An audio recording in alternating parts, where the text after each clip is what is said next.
ওম কালী মহাকালী কালী কে পরমেশ্বরী সর্বানন্দ করে দেবী নারায়ণী নমস্তুতে। বন্ধুরা, চলে এলাম মা কালীকে নিয়ে কিছু কথা বলতে। মা কালী হলেন আদ্যাশক্তি, তিনি পরমা প্রকৃতি, তিনি পরম ব্রহ্মময়ী। সমগ্র সৃষ্টি তত্ত্বের উৎস মূল হচ্ছেন মা কালী, তার থেকেই সব কিছু সৃষ্টি। দশমহাবিদ্যার প্রথম রূপ হচ্ছেন মা কালী। এই মহাবিশ্বের সমগ্র সৃষ্টি ও ধ্বংসের যে প্রক্রিয়া, সমগ্র সৃষ্টিতত্ত্ব সবই মহাকাল ও মা কালীর নিয়ন্ত্রণে।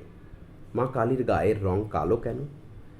মহাবিশ্বের সমস্ত রং যেমন কালোর মধ্যে বিলীন হয়, ঠিক তেমন সমগ্র সৃষ্টি একদিন মা কালীর মধ্যে বিলীন হবে।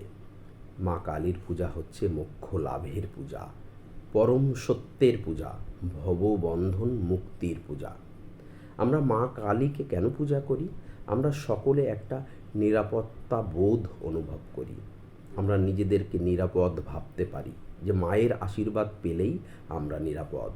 অন্যদিকে সাধক তার ভাবের জগতে, তার ভক্তির সাগরে মাকে ধরতে পারেন।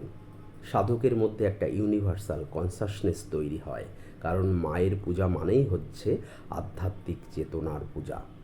সমগ্র সৃষ্টির আদিতেও মা ছিলেন, সৃষ্টির সময়েও মা আছেন, সৃষ্টির পরেও মা থাকবেন।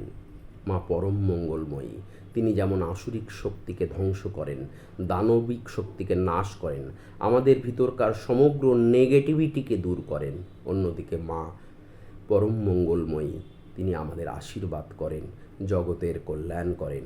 আমরা মায়ের কাছে পুত্রসম হয়ে অনেক কিছু আবদার করতে পারি। তাই মা কালীর পূজা হচ্ছে পরম মোক্ষ লাভের পূজা, ভববন্ধন মুক্তির পূজা, আধ্যাত্মিক চেতনায় উন্নীত হওয়ার পূজা, নিজেদেরকে নিরাপদ ভাবার পূজা।